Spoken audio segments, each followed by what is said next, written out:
Hey, Amy, welcome to the course. Tommy Gibbons here, professor of the course, and wanted to send you a video by way of reply here in week one.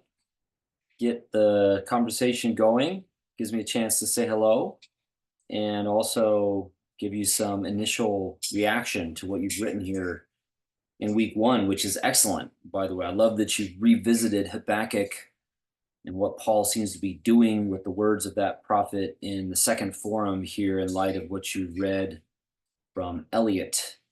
And the issues you're raising, I think, are going to keep cropping up because they're programmatic to the whole letter to the Romans.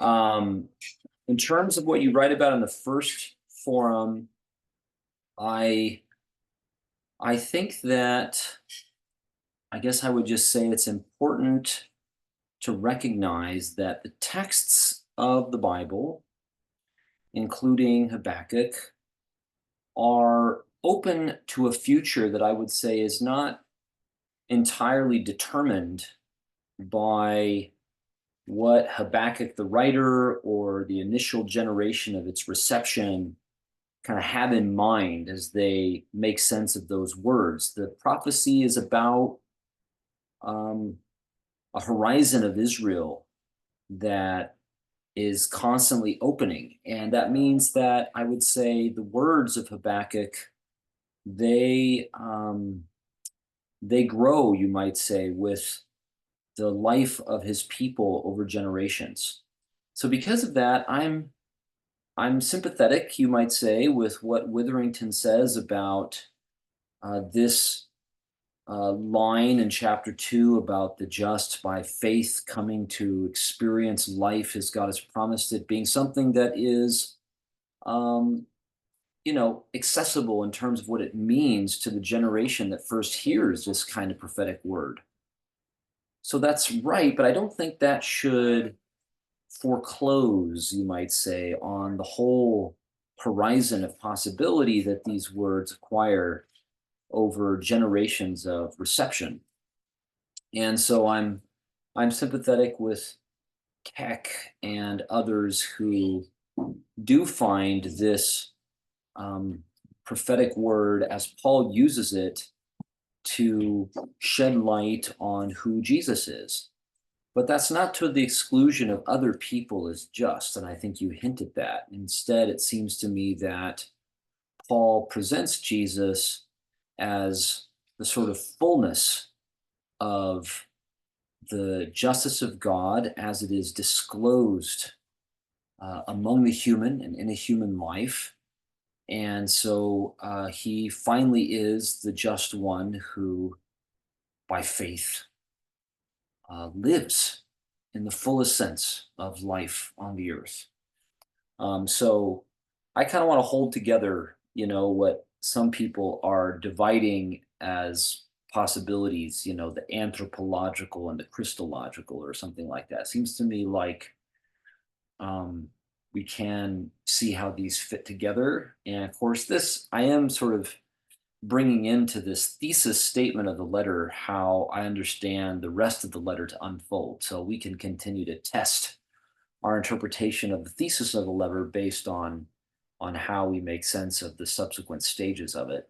Um, One other thing to add there, I guess, is that I think that it is important not to lose sight, as I feel like some of the commentators do. Bart does not, but to lose sight of the faith of God, because what the prophet finally learns from the Lord is the trustworthiness of of God, the faithfulness of Israel's God, which can also be translated as faith. And so I think that Paul is talking about the movement of God's revelation from the faith of God to the faith of the human that reaches its fullness in the Messiah, where the faith of God and the faith of the human are embodied as one person.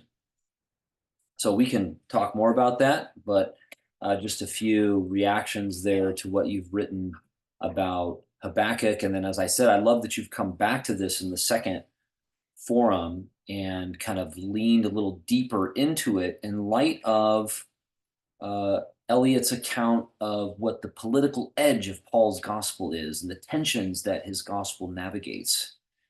And I especially want to highlight what I think he's right to say, which is that Paul, I do not think, is devoting himself primarily to negotiating a sort of dispute between Jews and Gentiles in the community.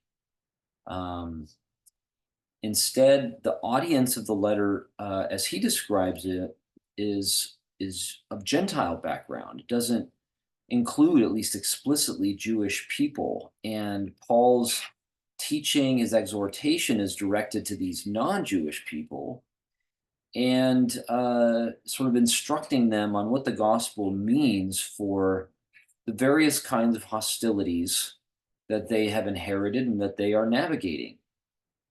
This isn't to deny that there is some hostility between some Jews and non-Jews that is in view in the letter, but there's a tendency, I think Eliot is right to say, to think of that hostility as somehow the sort of primordial one, and to lose sight of the way that hostilities like that are fueled by corrupt human rule, including that in this case of the Roman Empire.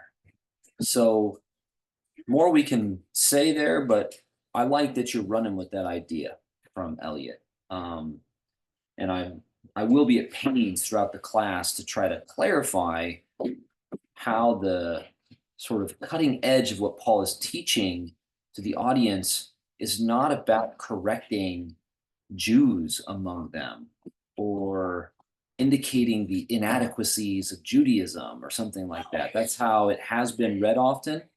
And I don't think that is, in fact, very sound in light of how Paul characterizes the audience himself.